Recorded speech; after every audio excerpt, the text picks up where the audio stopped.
Kamusta ba ang mga napasukan mong trabaho? Naka-encounter ka ba ng problema sa iyong mga colleagues, supervisor, or boss? Ito kasing si letter sender, merong anger and frustration sa kanyang napasukang trabaho. Stay tuned!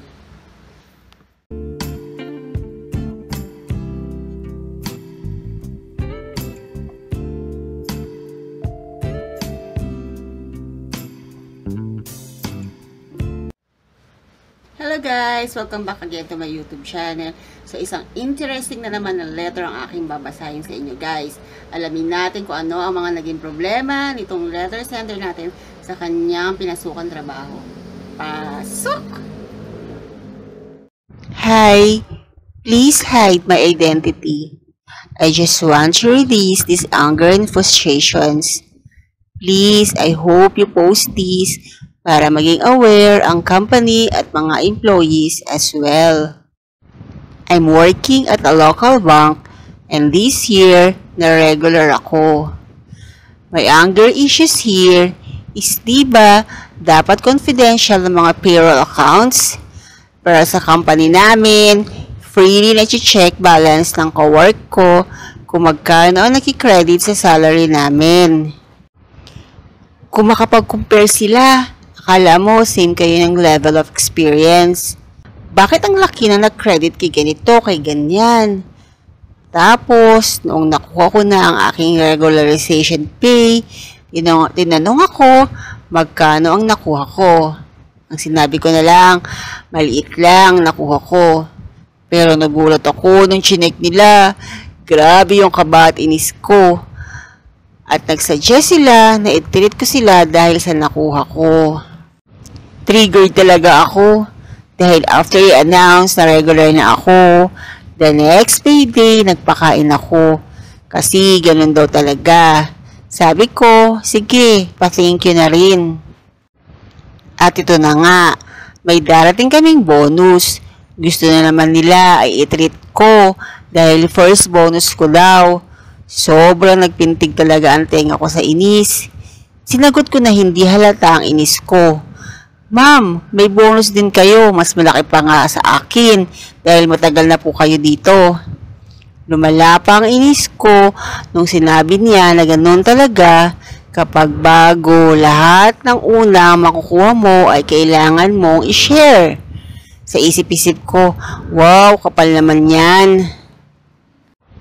Gusto ko sana sabihin sa mga senior sa trabaho dyan, wag naman po kayong ganyan. Ang susungit nga ninyo kapag nagkakamali kami mga baguhan. At kapag may mga tanong naman kami, galit pa kayo. At sana hindi na accessible sa iba ang payroll account dahil dapat confidential ito at tayo lang ang may karapatan na makakita nito. Marami pong salamat. Payroll must be confidential. Second, break that tradition. You are not obliged to treat them. Don't give in to the pressure. It must come from your heart. You must treat if you feel like doing it. If not, then don't. They cannot force you. You have treated them once and that's enough. Your hard-earned money is not to be shared for everyone. Besides, they are also received theirs. Maraming paraan ng pakikisama. Initially, they will feel bad, but eventually, they will understand. Normal sa mga office ang kantsawan, lalo na sa mga bagong regular at may mga bonus na first time. Pero kantsawan lang yon. Hindi ka nila mapipilit kung ayaw mo. Ngitian mo na lang. Di nila ikakagalit yon. Or kung gusto mong pagbigyan, kahit magpapandesal at palaman ka na lang, carry na yon. Huwag mong patubuin ang galit sa puso mo sa mga ka-office mates mo kasi hindi ka magiging masaya dyan.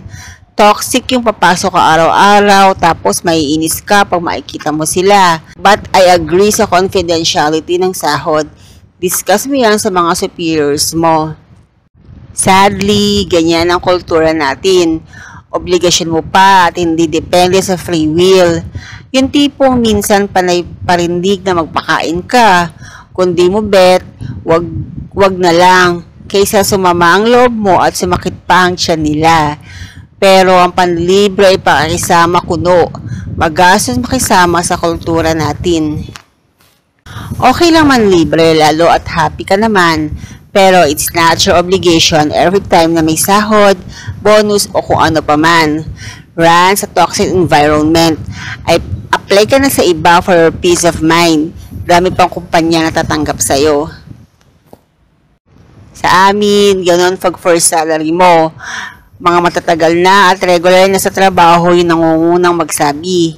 Okay lang naman magpakain at pasasalamat mo na rin yan, pero parang nagiging tradisyon na lahat. Not good kung obligahin ka at mamimilit pa. Pero nagpakain ako, swerte lang kung may kasabayan ka. I have been in the corporate world for almost 30 years. For me, it's okay to treat your colleagues. That is part of friendship. If you are generous, everybody will love and like you. Soon, your generosity will pay off. Of course, you cannot please everybody. Work becomes light if everyone is happy at work. Your office mates become your family because you spend more time in the office than at home. So, ang opinion ko dito sa sulat ni letter sender, mali naman talaga na alamin mo yung sahod ng iyong mga co-workers dahil yan ay confidential. Regarding naman sa pagpapakain mo sa iyong mga co-workers, para sa akin, wala namang mali doon. Nasa sayo yan kung ayaw mo at pwede ka naman tumanggi. Pero dahil na nga lang sa naging maganda ang pakikitungo nila sa'yo, kaya yun na yung pinaka parang thank you mo sa kanila. So, kung ayaw mo, wag mo. Hindi naman yan sa pilitan, di ba? Thank you for watching. See you again on my next video. Don't forget to like and subscribe. God bless. Bye-bye.